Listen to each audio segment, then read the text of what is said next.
தமிழ்நாடு துணை முதல்வர் உதயநிதி ஸ்டாலினுக்கு உச்சநீதிமன்றம் மிக முக்கியமான ஒரு நிவாரணத்தை சனாதனம் தொடர்பான வழக்குல கொடுத்திருக்கிறாங்க. 2 ஆண்டுகளுக்கு முன்னாடி சனாதனம் தொடர்பா உதயநிதி ஸ்டாலின் அவர்கள் பேசுறதுக்கு எதிராக மகாராஷ்டிரா, பீகார், கர்நாடகா, டெல்லின்னு பல மாநிலங்கள்ல அவருக்கு எதிராக வழக்குகள் தாக்கல் செய்யப்பட்டது. இந்த வழக்குகள் எஃப்ஐஆர்களாகவும் பதிவு செய்யப்பட்டு விசாரணை எல்லாம் தொடங்கி இருந்த சூழல்ல உதயநிதி ஸ்டாலின் உச்சநீதிமன்றத்துல வழக்கு ஒண்ணு தாக்கல் செய்யறாரு. அதுல தனக்கு எதிராக ஏராளமான வழக்குகள் பல மாநிலங்கள்ல போடப்பட்டிருக்கு. இதை எல்லாத்தையும் ஒன்னா சேர்த்து விசாரிக்கணும் அப்படின்ற மிக முக்கியமான கோரிக்கையை முன்வைக்கிறாரு. இதை ஏற்கனவே விசாரிச்ச உச்சநீதிமன்றம் அவருக்கு ஒரு மிக முக்கியமான இடைக்கால நிவாரணத்தை கொடுத்திருந்தாங்க. இந்த வழக்குகளுக்காக உதயநிதி ஸ்டாலின் சம்பந்தப்பட்ட அந்த மாநிலங்களுக்கு போக வேண்டாம் அப்படின்றதுதான் அந்த ஒரு இடைக்கால தடை உத்தரவு. இருந்தாலும் இந்த வழக்கு 20 முறைக்கு மேல உச்சநீதிமன்றத்தில் விசாரிக்கப்பட்டாலும் கூட ஒரு இறுதியான உத்தரவு எதுவும் பிறப்பிக்கப்படாமலேயே இருந்துகிட்டு வருது.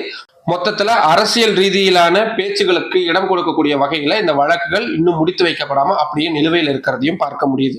இந்த சூழல்ல தான் மார்ச் 6ஆம் தேதி உச்சநீதிமன்ற தலைமை நீதிபதி சஞ்சீவ் கண்ணா அமர்வுல இந்த வழக்கு மீண்டும் விசாரணைக்கு வருது.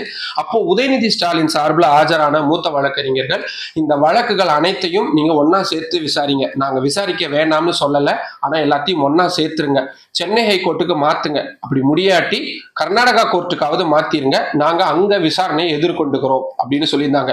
இதுல ரொம்ப முக்கியமான விஷயம், ஏற்கனவே இந்த விவகாரம் ஆரம்ப கட்டத்துல உச்சநீதிமன்றத்தில் விசாரணைக்கு வந்த போது தான் பேசினதுக்கு மன்னிப்பு எதுவும் கேட்க முடியாது அப்படின்னு உதயநிதி ஸ்டாலின் திட்டவட்டமா கூறியிருந்தாரு. அதுக்கப்புறமா இந்த வழக்கு தொடர்ந்து பல கட்டங்களா விசாரிக்கப்பட்டாலும் கூட இந்த 6ஆம் தேதி நடந்த விசாரணையின் போது மத்திய அரசு சார்பில் மிக முக்கியமான ஒரு குற்றச்சாட்டு உதயநிதி ஸ்டாலினுக்கு எதிராக முன்வைக்கப்பட்டது. அதுதான் உதயநிதி ஸ்டாலின் ஒரு குறிப்பிட்ட இனத்தை அழிக்கணும்னு பேசியிருக்கிறாரு. சனாதனத்தை கொரோனா மாதிரியும் மலேரியா மாதிரியும் அழிக்கப்படணும்னு பேசியிருக்கிறாரு. இதன் மூலியமா சனாதனத்தை பின்பற்றக்கூடியவங்களையும் அப்படி அழிக்கணும்னு அவர் சொல்றாரு. இது ஒரு இனப்படுகொலைக்கு அழைப்பு விடுக்கக்கூடியதா தான் நம்ம பார்க்க வேண்டியதா இருக்கு. இதுவே வேறொரு மாநிலத்துல இஸ்லாமிய மதத்தை பின்பற்றக்கூடியவங்களை அழிக்கணும்னு யாராவது ஒரு முதல்வர் பேசியிருந்தாருன்னா இன்னைக்கு இந்தியாவில் என்ன நடந்திருக்கும்?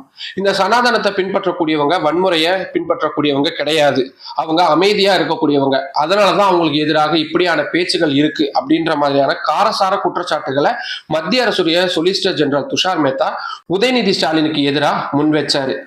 ஆனா அப்ப குறுக்கிட்ட நீதிபதிகள் இந்த விவகாரத்துல நாங்க இப்போதைக்கு எந்த விதமான கருத்தையும் சொல்ல விரும்பல, அப்படி நாங்க ஏதாவது சொன்னா அது இந்த வழக்குடைய விசாரணையே பாதிக்கும், அதனால இந்த வழக்கை ஏப்ரல் 28ஆம் தேதிக்கு ஒத்தி வைக்கிறோம், அன்னைக்கு மீண்டும் இந்த வழக்கை விசாரிக்கலாம்னு சொல்லியிருக்கிறாங்க. ஆனா இது எல்லாத்தையும் விட மிக முக்கியமான விஷயம், உதயநிதி ஸ்டாலினுக்கு எதிராக இனி எங்களுடைய அனுமதி இல்லாம சனாதனம் தொடர்பான விவகாரத்துல வேறு எங்கேயும் புதுசா வழக்குகள் பதிவு செய்யக்கூடாது அப்படின்ற மிக முக்கியமான ஒரு இடைக்கால தடை உத்தரவை இன்னைக்கு பிறப்பிச்சிருக்கிறாங்க.